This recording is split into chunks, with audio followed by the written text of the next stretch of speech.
As I mentioned in the one of the previous lectures where I talked about this um, model of language processing, psycholinguistic model, individuals with aphasia can have difficulty comprehending for a number of reasons. If we think about the process of auditory comprehension as happening in stages, then of course the first thing we need to have is accurate hearing acuity, and so oftentimes one of the basic referrals that we'll make when we get a person with aphasia to assess, if it hasn't already been done recently, is to test their hearing. Of course, this can be a common problem given that people with aphasia are often elderly. But beyond acuity, we go through a stage of recognizing speech sounds, right? Speech is a very rapid acoustic signal, and our ears are trained to perceive sounds in our language. So individuals with aphasia can break down there.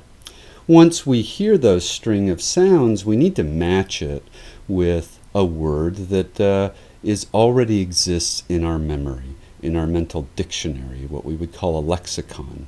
And so this is a stage of what we might call lexical recognition. Once that word has been recognized and a connection has been made to the word in our mental dictionary, then we have to connect that symbol, that word form, to its underlying meaning. So at that stage, individuals may have difficulty with semantics or connecting lexical items to their semantic system. Now, some of the common aphasia batteries really don't allow us to assess in an in-depth way like that. The Western aphasia battery, for example, the kinds of things that we report in a report that we do after we assess somebody via the Western aphasia battery, to a large degree is determined by the subtests in that battery. So, for example, there's a subtest that asks patients yes-no questions, starting from very simple, personally relevant yes-no questions, such as, is your name Smith? Are the lights on in this room? Etc. And then move on to more abstract content, such as, does it snow in July? Will paper burn in fire? And we can see people with aphasia who have significant auditory comprehension problems, they may only do well at the simple, personally relevant level, but break down with these more lengthy and abstract questions. Other tasks on the Western aphasia battery and things that you'll commonly see reported about people with aphasia and their auditory comprehension are how many commands they can follow, or how many steps in a command can they follow. So a one-step command is something like wave hello. A two-step command may be pick up the pen and give it to me. And then a three-step command may be turn over the book, put the pen on the book, and then give both of them to me. And so we can describe people as breaking down at being able to follow one-stage, two-stage, three-stage commands. And in the Western aphasia battery gives a small short story of a paragraph in length and asks some yes-no questions about that. And so that subtest is kind of assessing a person's ability to understand fairly lengthy material, although we have to remember that if our patient has other cognitive issues, attention or memory, that may interact with that problem. One of the common things that you'll experience if you work in an acute rehab setting, for example, is that during the team meeting, everybody will go around and will report on this patient that's being discussed. And if the patient is one of ours who has aphasia, we may hear people say, PTs, OTs, nurses, that Mr. So-and-so understands very well. And then it comes our time to report, and we talk about the person's auditory comprehension difficulties. Well, auditory comprehension is very context dependent.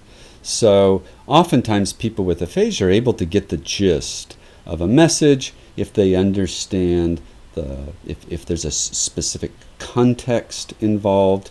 So a nurse comes in, I think I maybe mentioned this in a previous lecture, holding a tray with little plastic cups on it and says, "Mr. Smith, it's time to get up and take your medication." Of course, Mr. Smith sees what's going on. He knows every morning the nurse does this, etc. But also if we're talking about a story, or if we're conveying a story, and much of conversation is kind of conveying stories, if the person with aphasia is on basically the same page and they understand the topic, they may be able to fill in the gaps when they don't understand. And this even extends to persons with aphasia. Oftentimes, they don't have significant auditory comprehension complaints, even though when we test them, they clearly do have some problems. In general, our patients with posterior lesions, Wernicke's aphasia being a classic example, in other words, lesions in the temporal lobe, right? That is where primary auditory cortex is, Wernicke's area.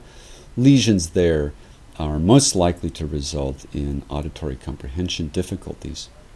The pictures here on the page in the auditory comprehension section, we've got two short subtests here. The first one is what's called an auditory lexical decision-making task.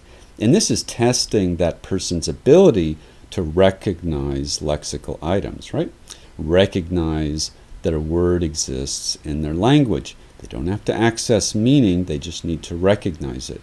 And so what we do is we can say the words. We can say, I'm going to say some words.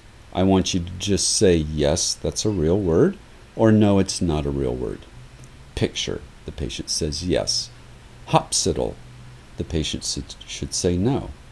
And so oftentimes when patients have difficulty accessing those lexical forms, they will struggle with this task. The next picture down shows a picture of a church, a mouse, a rabbit, and a house. Now, here we have, let's say the target is mouse, right? So this is a spoken word to picture matching task. I say a single word, and the patient points to the picture that matches that word. If I say point to the mouse, and the person points to a house, right? That item, house, is a phonological distractor. In other words, it only differs from mouse by one sound. If we see a pattern of patients choosing the phonological distractors, well, then we can begin to form a hypothesis about their ability to process phonology on the input side. If they were to choose rabbit, that is a semantically related item. And of course, a pattern of choosing semantically related items might suggest some semantic impairments. When we talk more about assessment, I'll talk about the fact that when we suspect things like phonological impairments, semantic impairments, we never rely on one subtest. We always have to do multiple subtests to be confident in this hypothesis that we're starting to form.